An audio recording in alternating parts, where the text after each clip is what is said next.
the use, the orchestrated confusion and fear by manipulating PCR tests and over-amplifying them, by changing the metrics on how death certificates are calculated, the complete absence of any good information on case fatality rates or infection fatality rates, or all the things that our public health agencies ought to be telling us so that we can individually, with our physicians, evaluate the risk and treatment and prophylactic protocols.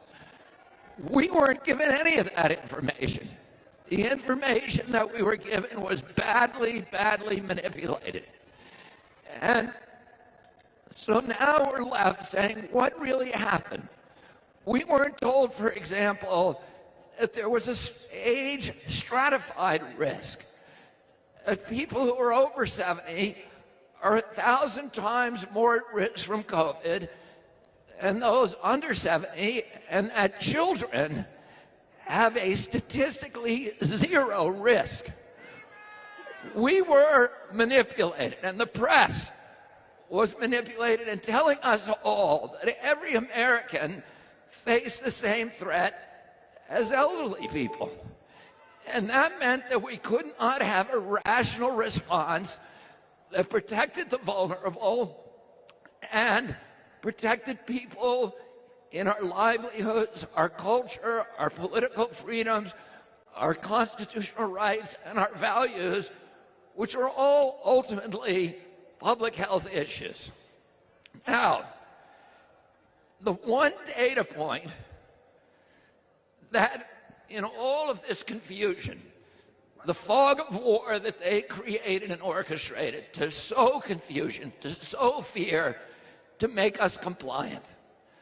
The one data point that everybody should know and that we have to regard as reliable, because it's the data point that Pfizer gave in its submission to FDA to get its license.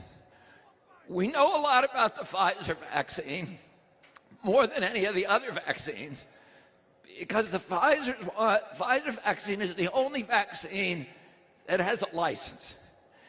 And until they get that license, they do not have to produce their data. So the only data we really have that's reliable is the Pfizer data. And by the way, there's 500,000 pages of granular data which Pfizer and FDA have refused to produce because they say it's too burdensome. These are the data that they reviewed for 108 days, but they say they can't show it to us for 55 years.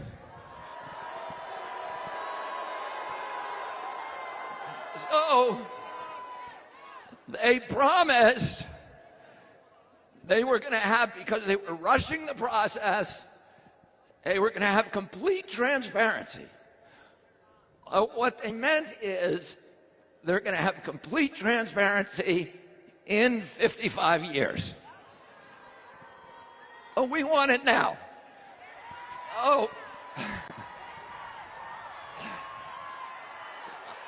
So I'm just going to briefly tell you, to review for you, the one important thing that you should know from Pfizer's own data, which is the section of the submission to FDA where they talk about all-cause mortality. And what they say in that data, with Steve Kirsch, you can go to his blog and you can see a really good explanation of it. But here's what it says, it's very simple. Over the 6-month period of the study, they ended the study in 6 months. They told us it was going to go for 5 years. They ended it in 6 months, they unblinded it, and they gave the vaccine to the placebo group. So we will never know the long-term impacts of this vaccine. Here's what they said happened in those 6 months. Of the 22,000 people in the vaccine group, 17 of them or 21 of them died over the 6-month period. Of the 22,000 people in the placebo group, only 17 died. What that means, if you extrapolate it and consider it reliable, which Pfizer says it is a reliable predictor of the performance of this vaccine, what that means, and this conclusion is inescapable, that if you take the vaccine, you have a 21% increased chance of dying over the next 6 months. Now, what happened was, in the vaccine group, one person died of COVID of the 22,000. In the placebo group, 2 people died from COVID. That allowed Pfizer to tell the FDA and the American people that this vaccine is 100% effective, because 2 is 100% greater than 1. And that is a metric called relative risk. It is a deceit. The important thing for people to understand is absolute risk. And here's what absolute risk tells us. They have to give 22,000 vaccines to protect one person from death from COVID. And if you're going to give 22,000 vaccines to prevent one death, you better make sure the vaccine doesn't kill anybody. Because if it kills one person, you have canceled out all the benefits. But as we saw, 21 people died in the vaccine group and only 17 in the placebo group. So where did those excess deaths come from? The answer to that question is heart attacks. In the vaccine group, there were 5 fatal heart attacks in the 6-month period among those 22,000 people. In the placebo group, there was 1 fatal heart attack to the 22,000 people. So what that means is, if you take the vaccine, you're 500% more likely to die of a heart attack over the next 6 months than if you don't. And it also means that every life they're saving by averting a COVID death, they are killing 4 excess people with heart attacks. Now, the vaccine now is in the marketplace. And what we've seen is the data points that we are seeing confirm the fact that people are dying of heart attacks. As Steve said, there's been 1 million injuries recorded in VAERS. There have been 20,000 deaths, more deaths than all vaccines combined for the last 36 years. So, what is CDC's answer and Tony Fauci's answer to that? Is they say, and this is what the press, like a bunch of stenographers and automatons, will repeat again and again, is, well, the VAERS system doesn't work. Well, it's their system. It's the only system they got. We didn't make up the system. They made it up. And they've known for 36 years that it doesn't work.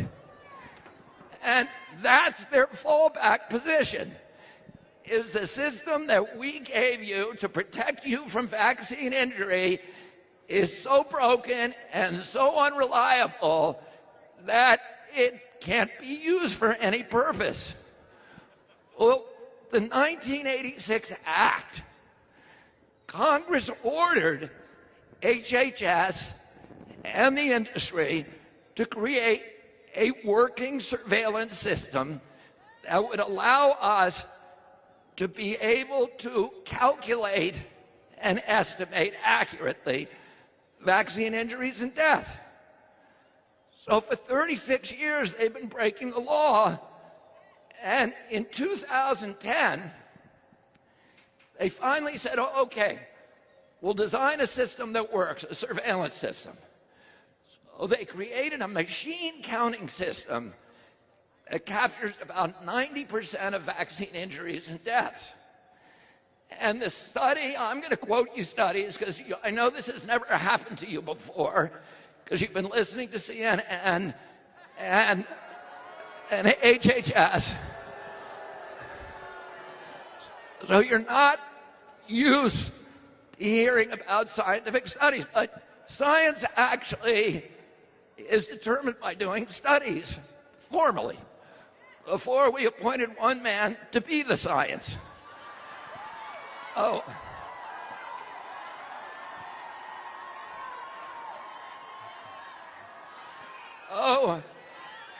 HHS did a study in 2010 that they were going to roll out to all the HMOs. They studied one HMO, which is the Harvard Pilgrim, which is up in New England. They were Harvard scientists. They spent millions of dollars. They studied the system for 3 years, and they had a pilot system that they designed that would capture all the vaccine injuries. At the end, the study, which is called the Lazarus Study 2010, they came back and said, we designed a system that works like a charm. It picks up most vaccine injuries. And guess what we found? When we compared it to VAERS, we found that VAERS is missing more than 99%, not 99%, more than 99% of vaccine injuries. So what did CDC do? They looked at that, and that study said that 1 out of every 39 people who got vaccinated with any vaccine on average were suffering an injury. CDC was telling the American public it was 1 in a million. They were lying. And so what was their solution? They shut down that study. They stopped the rollout. They put it on a shelf, and they've been keeping it there for 11 years.